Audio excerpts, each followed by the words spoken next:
바른미래당 손학규 대표는 제주도와의 정책협의에서 4.3 특별법 개정안의 국회 통과와 제2공항이 계획대로 추진될 수 있도록 지원하겠다고 밝혔습니다.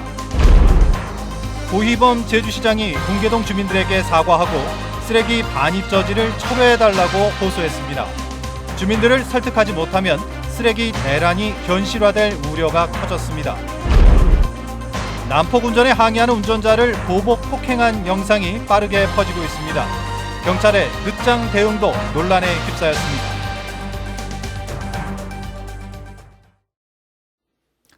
시청자 여러분 안녕하십니까? 뉴스데스크 제주입니다.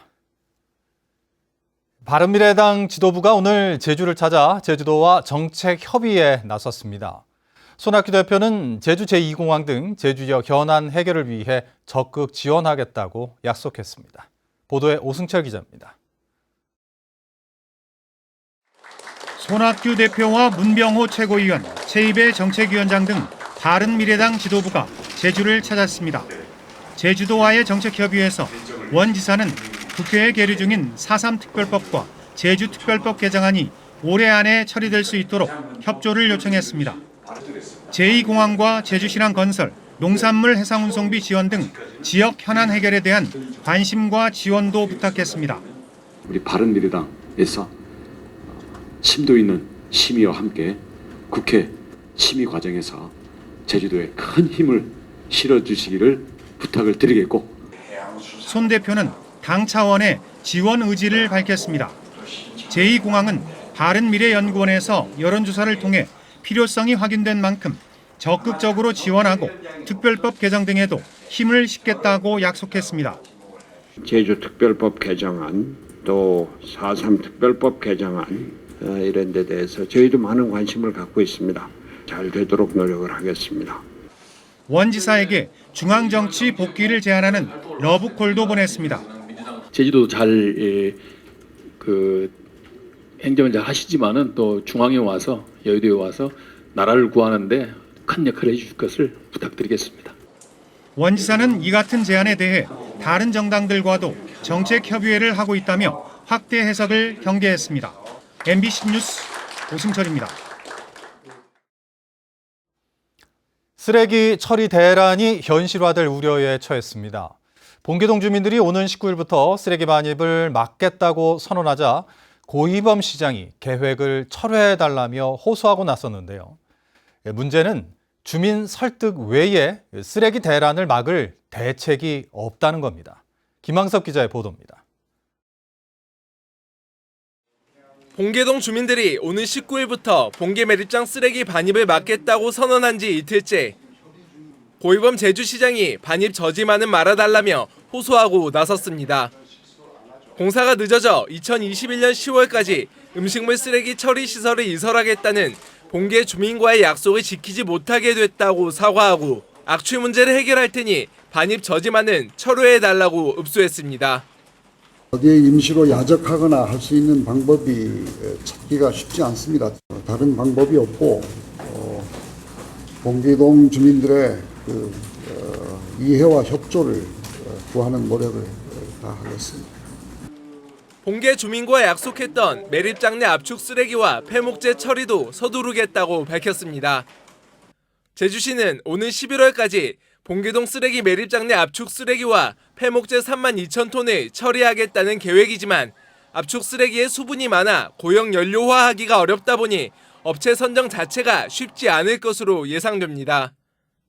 업체를 구한다 해도 나머지 압축 쓰레기 등 7만여 톤은 봉계 매립장 사용 기한을 연장해서 소각해 처리할 수밖에 없지만 주민 합의 없이는 불가능한 상황. 3년 정도의 기간이면 우리가 자체적으로 다 할 수 있는 거니까 그것에 대해서는 외부 반출만을 방법으로 생각하지 않고 있습니다.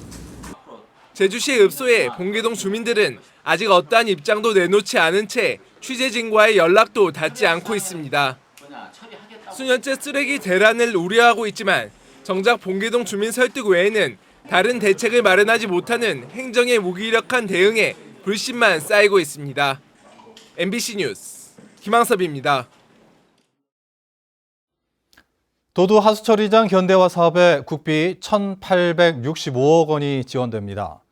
제주도는 기획재정부의 최종 심의 결과 총 사업비 3,886억 원의 절반인 1,865억 원 지원이 확정됐다고 밝혔습니다. 이에 따라 사업계획 고시와 기본계획 용역 등을 실시해 오는 2021년 공사를 시작한다는 계획입니다. 도두 하수처리장 현대화 사업은 하루 처리 용량을 13만 톤에서 22만 톤으로 늘리고 시설을 모두 지하화하는 사업으로 당초 환경부는 950억 원의 국비만 지원할 방침이었습니다. 난폭 운전에 항의하는 운전자를 폭행하는 영상이 인터넷을 통해 빠르게 퍼지면서 시민들의 분노가 확산되고 있습니다. 경찰의 늦장 대응에 가해자와의 유착 의혹까지 제기되면서 논란은 쉽게 가라앉지 않고 있습니다. 이소영 기자입니다. 도로를 달리던 승용차 앞으로 승합차가 끼어듭니다. 승용차 운전자 A씨가 옆으로 다가가 항의하자 갑자기 승합차 운전자 B씨가 차에서 내리더니 A씨를 향해 생수병을 집어던지고 주먹을 힘껏 휘두릅니다.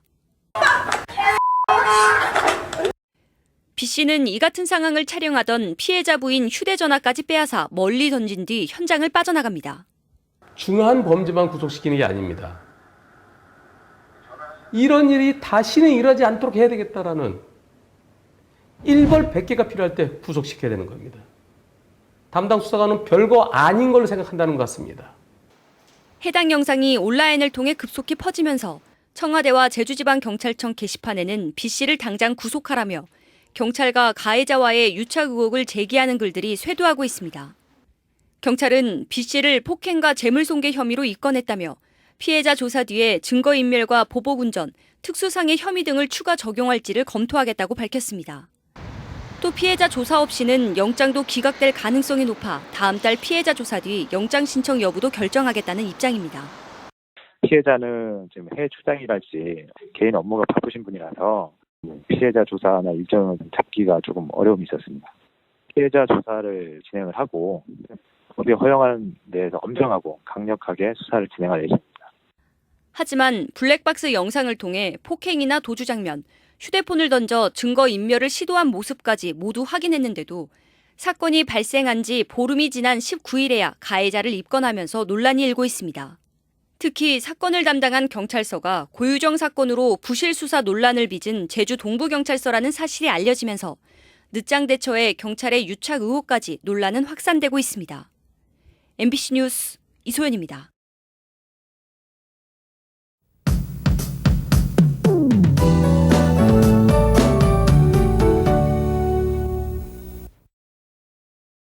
어느덧 8월 중순을 넘어서면서 휴가철도 막바지에 이르고 있습니다.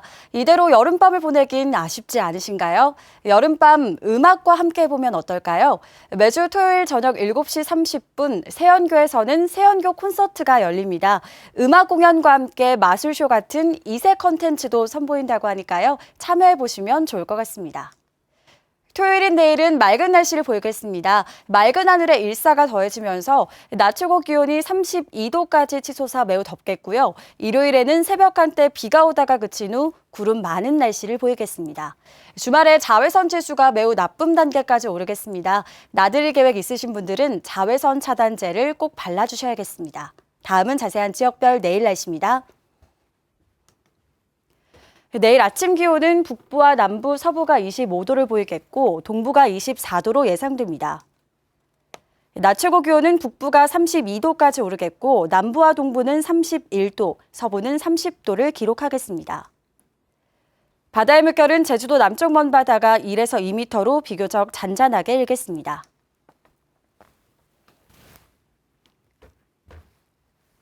주간 날씨입니다. 다음 주 수요일쯤 비가 시작돼 목요일까지 이어지겠고 낮 기온이 30도 내외로 더위는 계속되겠습니다. 날씨였습니다. 이호도 주변 해상에서 한국 국적의 화학제품 운반선이 침수돼 해경이 승선원 전원을 구조했습니다. 제주해양경찰서에 따르면 오늘 오후 5시 40분쯤 제주도 남서쪽 144km 해상에서 선원 13명이 탄 1,800톤급 케미컬 운반선 SO가 침수되고 있다며 구조를 요청했습니다. 해경은 구조 요청 1시간 만에 현장에 도착해 선원들을 모두 구조했으며 선원 모두 건강에는 이상이 없다고 전했습니다. 한편 SO에는 벙커CU 90톤과 경유 20톤이 적재돼 있었으며 기름 유출은 없는 것으로 확인됐습니다. 20년 가까이 활용되지 않고 있는 주제주 일본국 총영사관 소유 토지를 제주도에 매각해야 한다는 주장이 제기됐습니다. 제주도의회 강성민 이승하 의원은 일본국 총영사관이 제주시 노영동 5천여 제곱미터 규모의 토지를 지난 2000년 매입한 뒤 방치하고 있다며 활용 계획이 없으면 제주도에 매각해야 한다고 주장했습니다. 또 현재 공시지가는 매입 당시보다 4배 이상 올랐고 실거래가는 그보다 몇 배 이상 되지만 관련 법에 따라 취득세는 물론 재산세도 한 푼 내지 않고 있다고 밝혔습니다. 월동 채소에 사용되는 일부 제초제가 PLS, 즉 농약 허용 물질 목록 관리 제도에 조만간 등록될 것으로 보여 농민들이 한숨을 돌리게 됐습니다. 농촌진흥청은 브로콜리와 콜라비, 비트 등 채소류에 사용되는 제초제 8개 품목을 오는 19일부터 사용할 수 있도록 고시하고 판매상들에게도 이같이 통보했다고 밝혔습니다. 이에 따라 이달 말부터 월동채소 파종을 앞두고 제초제가 없어 어려움을 호소했던 농가들이 파종 전에 잡초 제거를 할 수 있게 될 전망입니다. 제주지방법원 제1행정부는 필리핀인 29살 A씨가 제주 출입국 외국인청을 상대로 제기한 난민 불인정 결정 취소 소송에 대해 A씨 주장을 인정할 증거가 없다며 기각했습니다. A씨는 지난 2017년 무사증으로 제주에 들어온 뒤 반군단체 탈퇴로 생명의 위협을 받고 있다며 난민 신청을 했지만 출입국 외국인청이 거부하자 행정소송을 제기했습니다. 제주시는 고령해녀 은퇴 수당 대상자 397명 가운데 109명이 지난 9일까지 신청했다고 밝혔습니다. 제주시는 신청자 109명에 대한 현장 확인을 거쳐 지원자를 최종 선정하게 되며 내년 1월에 다시 신청을 받을 계획입니다. 고령해녀 은퇴 수당은 만 80세 이상 해녀들이 신청할 경우 매달 30만 원씩 3년 동안 지원하는 제도입니다. 뉴스데스크 제주를 마칩니다. 시청해주신 여러분 고맙습니다.